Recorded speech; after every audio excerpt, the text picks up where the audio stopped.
Alright, lastly, brings us to CM Punk. Cena, top story as of now in WWE, the main event of Night of Champions. CM Punk was, obviously a huge part of the show. Bret Hart was, played a significant role as well. He exchanged some words with CM Punk earlier in the show, in the opening segment. Which was interesting, I guess, but as much of a legacy as Bret Hart, has, he doesn't sound too great on the mic. Put it that way. It seemed awkward, him when he would speak, and then when CM Punk, as good as he is on the mic, would speak. It was an odd mix, but CM Punk was pretty good there, at least on his end. Other than that, towards the middle of the show, he was in a match with Orton. She almost walked out on it, but eventually they continued fighting in the ring, and of course Ziggler came out and interfered, and was made the tag team match. Kind of mentioned earlier, and humorously, Paul Heyman. The moment the camera went on Paul Heyman and you just see him walking into the screen, I just started laughing. Even little stuff like that. All Paul Heyman has to do is walk to the ring with the camera suddenly appearing on him, and it's good stuff. It's funny. And then him and the CM Punk conversation while the match is going on. In the background you can see it. Talking about what they were going to do that night, where they were going to go eat, and stuff about Montreal. It was funny. It was different, certainly. You can definitely see WWE is trying some new things. With off-site segments and something like this. Good segment. Good little funny way with the match. Vicky Guerrero trying to get their attention if there's a match going on, and you can see it in the background going on while they're having this conversation, but they just walk out of the ring as if nothing was happening. So it was essentially like a handicap match at that point, which Ziggler ended up losing. So that was that. It was alright, I guess, but nothing, as far as the match goes, wasn't a huge deal by any means, but it's a little funny how they walked, Paul Heyman emerged and how they left the ring, as if there wasn't a match going on. And then of course at the end there's the interview with Bret Hart interviewing John Cena. It was a pretty one-sided interview. Bret Hart saying, "What are you gonna do to shut CM Punk up?" And whatnot. Phony talk, and just kind of pointless, I think. Nothing really interesting about it. But yeah, CM Punk came out, and I liked what CM Punk had to say, certainly. The bottom line to me is that, CM Punk plays his heel role better than Cena plays his face role. As simple as that. Tonight was another one of these nights where Cena's character just came off as bipolar or something. I mean, I'm trying to get into what Cena's saying, and then all of a sudden he's talking in French, being silly, and then out of nowhere it's like like turning the light on and off. He just, he goes from one extreme of being, just silly to the other, being really outrageously mad. That isn't seen as outrageously mad. Of course, you never really see Cena get mad to the point where he just starts beating them up, beating the other guy up, but Cena's kind of mad. Either way, I mean, it just, I just don't like Cena's character this way. Usually, you don't see Santino Marella, his character is, it seems a little more defined. Where Cena, they just kind of, I don't understand. Again, it just seemed like, on Cena's end, it just seemed bipolar, like he had this bipolar thing going on tonight. And we've seen this in the past. I mean, we've seen one week where he will, he'll have, all this animosity built into, in an interview, and then the next week he'll show up and he'll crack these jokes and, really overkill it with the goofing around, the jokes. John Laurinaitis, the thing with John Laurinaitis was an example, but yeah, I mean, CM Punk, I liked what he had to say. He plays his heel role pretty well, I think, and on Cena's end, I mean, the disadvantage when you're a face, I mean, if you have loopholes in your side of the argument, it doesn't go over well to me. With me, it doesn't go over very well. And it seemed to me there were some loopholes with, Cena's side of the argument there.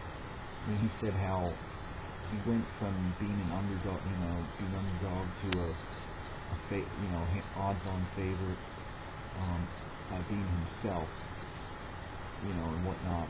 But if you look at it, Cena's character has changed dramatically. I mean, don't try to fool us. I mean, back then, he was, Word Life and, Doctor of Thugonomics. When Cena was getting over, he was much different than he is, known for in recent days. He did not, he didn't used to come running out to the ring,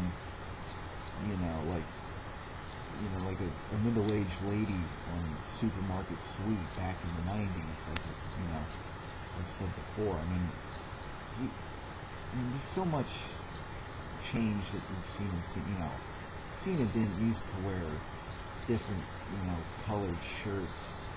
I mean, I think he's worn every Fruity Pebble color except yellow, if I'm not mistaken. His shirt collection almost matches the colors of Fruity Pebbles, so that's a little weird if you think about it. There's plenty, that's a big loophole in the argument there that Cena seemed to have. And, when you're a face, you shouldn't really have these big loopholes, but that's what they came up with. That's what they're coming up with. That's what Cena said. So, I mean, when you're heel, you can get away with having because you're a bad guy. That's how it is. But CM Punk, taking a backseat to John Cena, there's some loopholes, certainly. There's more fire in this feud still to go. I mean, this build-up for this Night of Champions match, I mean, the past month has felt transitional. I don't mean that to sound like a bad thing.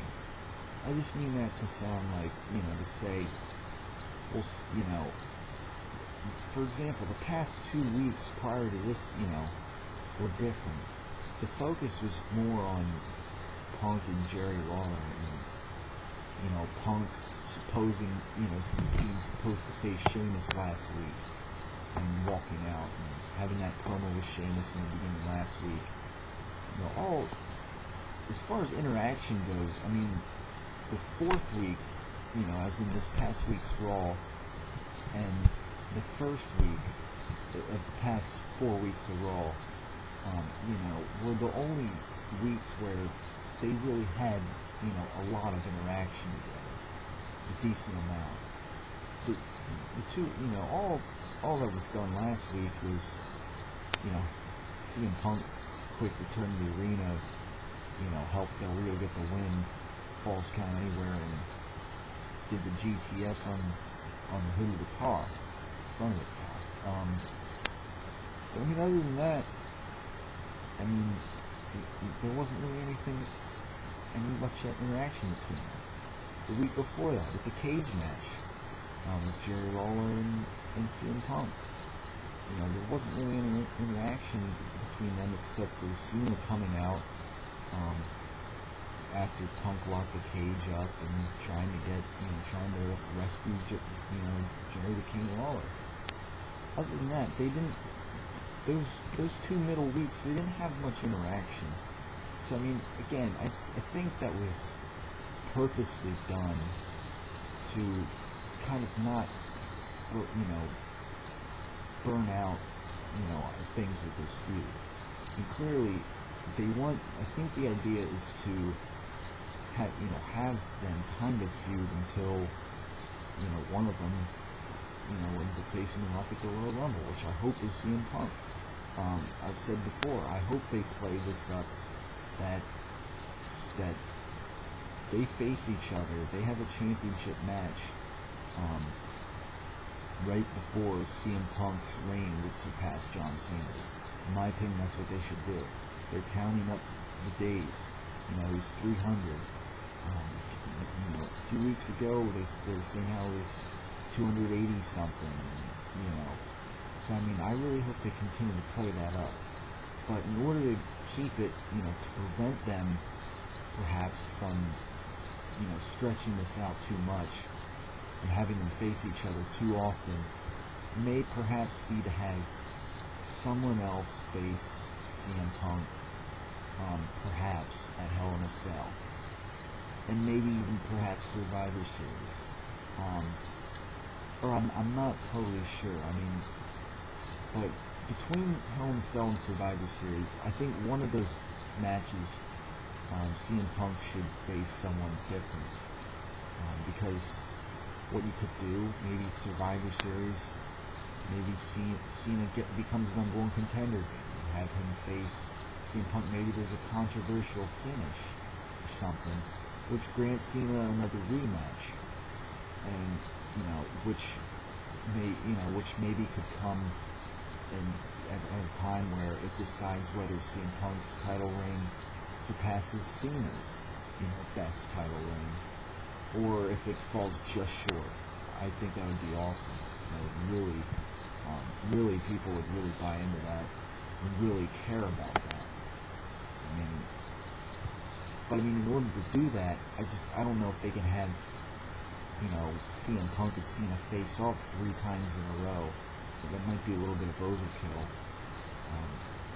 We'll see what happens at Night of Champions. There's a chance that Cena wins it, the belt for a little, and drops it back to CM Punk in time to face for a Rumble. CM Punk to face The Rock at the Rumble, but I just don't know if that's the best. I've said this before, my preference would be for them to play up, CM Punk possibly surpassing Cena's, title reign. But then you gotta wonder, in all this, would WWE really want them to have CM Punk surpass John Cena? Because we know how WWE, how they are with John Cena. We know how Cena losing to CM Punk clean a few times over the next few months you know, is WWE really willing to do that?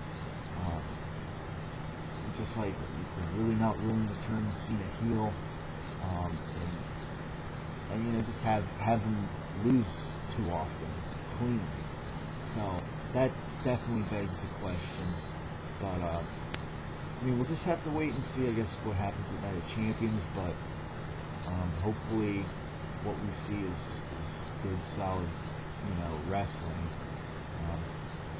But not just from CM Punk, hopefully from Cena too. But you know, you never know. With Cena oftenly, you know, to me falls a little short of a great wrestler. But we'll see. One-on-one match here. It's as simple as that. We just have to wait and see how the match goes. But yeah, I mean, the build-up for that story has basically concluded. As Night of Champions is the next stop for Cena and CM Punk. Alright, that's going to wrap things up for this edition of TW Wrestling Talk. I hope to get up a Night of Champions predictions video, you know, obviously before the show airs on Sunday. You know, SummerSlam went pretty well. We're 7-1. Let's see how we can do with how I can do with Night of Champions. Yeah, I mean, not gonna lie, it was you know, it's shaping up to be a decent, somewhat decent pay-per-view. It's but it's, you know, I think it's missing a few stars, such as Jericho, and you know, but you know, a couple guys replacing you know, some holes in the card, Orton back on a pay-per-view. So you know, looking forward to it. And again, next video should be a predictions video for Night of Champions. Alright, that'll wrap things up. Thanks again, and yeah, definitely keep Jerry Lawler in our thoughts and prayers. You know, wishing Jerry Lawler well, and hope to see him back and hear some good news regarding him recovering. Alright, take it easy, and thanks for watching. Feel free to comment.